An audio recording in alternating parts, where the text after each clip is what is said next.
on 1 and 2 na Mtokazi with Don Pablo. Ladies and gentlemen, tuko mitaa ya Msufini kwa Shaba Master mwisho lami. Ni mjasiriamali mkubwa mitaa ya Msufini, Singida, Tanzania. Tutakwenda kuyajua machache kumhusu yeye, tutapiga story mbili tatu. Ungana nami mpaka mwisho. Karibu sana Citadel Media. Ni jioni nyingine tena tuko kijiweni na wataalamu wa kazi. Watakwenda kujitambulisha majina yao na wanajishughulisha na nini. Karibu. Asante sana. Mimi naitwa Shaba Master, naitwa Mwenduru, naitwa Tembo Boy. Au jina lingine unaweza kumuita Muridi. Muridi. Sasa Mr. Muridi au Shaba Master mwisho wa lami bila shaka. Unajishughulisha na shughuli gani? Ninajishughulisha na kazi nyingi. Kazi nyingi. Nauza alizeti. Ndio. Nashona mabegi. Ndio. Nashona viatu. Nauza maji matamu hapo. Yanaitwaje? Maji matamu yanaitwa maji ya Yugo. Maji ya Yugo. Maji ya Yugo, okay. Kulia Kongo na brother hapa atajitambulisha pia. Karibu.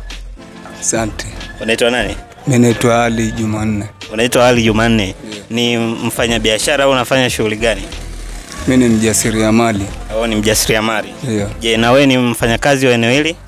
Hapana. Sio mfanyakazi wa eneo hili.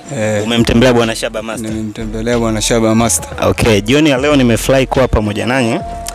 Ningetamani tushie mambo machache ya kimaisha. Changamoto ambazo mnapitia pengine au pengine kipato ambacho mtu unaweza kukiingiza na kwa kiasi gani mnaweza kuvumilia changamoto hizo kuendesha maisha yenu, si ndio? Ndio.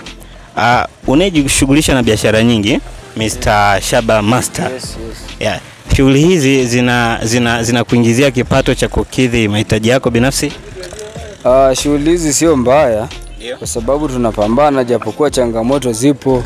Upande wa viatu hapo unaweza ukashona viatu. Ndio. Vikakaa tu mtu asije kuvichukua. Au sio? Ndio of the day unakuta mwisho wa siku labda umekaa tu watu hawajaleta hela.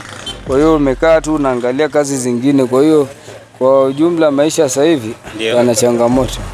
Yana changamoto. Okay, nimeona wewe ni kijana ambaye unajishughulisha na biashara mbalimbali, lakini kuna vijana wengi ambao wamejiingiza katika uvutaji wa madawa kulevya, uvutaji sigara, lakini hawafanyi kazi. Unawashaurije vijana hao? Wale mimi nawashauri waache hiyo uvutaji wa bangi, sio mzuri, au madawa kulevya, kwa sababu yale yana affect. Kwa kuwa anatumia madawa kulevya hawatakuwa hata na nguvu za kuweza kubeba madumu ya maji. Okay.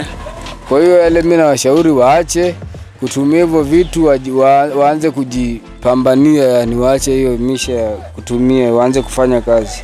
Okay. Nashukuru kwa majibu yako. Hivyo tunaenda upande mwingine. Sawa.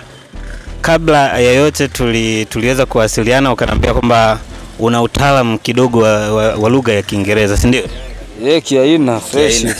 Na blaza mimi Kiingereza kidogo siko vizuri. Siulizi swali gumu, ni swali jepesi sana.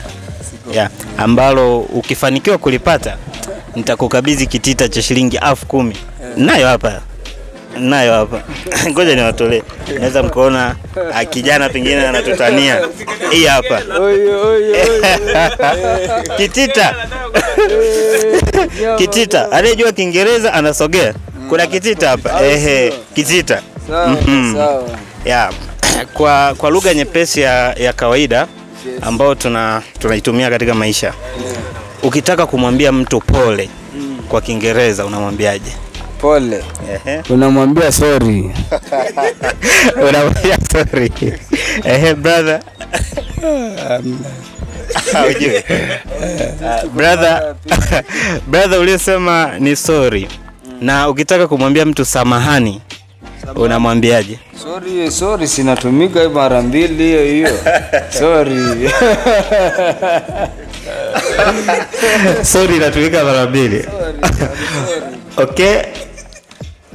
Okay, sasa kuna tofauti gani mtu akisema sorry na excuse me? Excuse me maana yake samahani. Excuse me maana yake samahani. Leo nimejichanganya vibaya.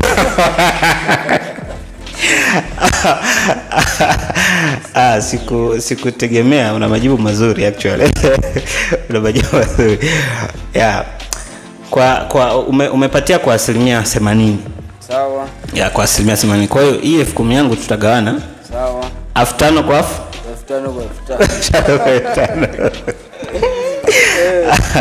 Ya basi tutaendelea kukutana siku zote au tutakapopata muda wa kutembeleana kama hivi. Tumemaliza.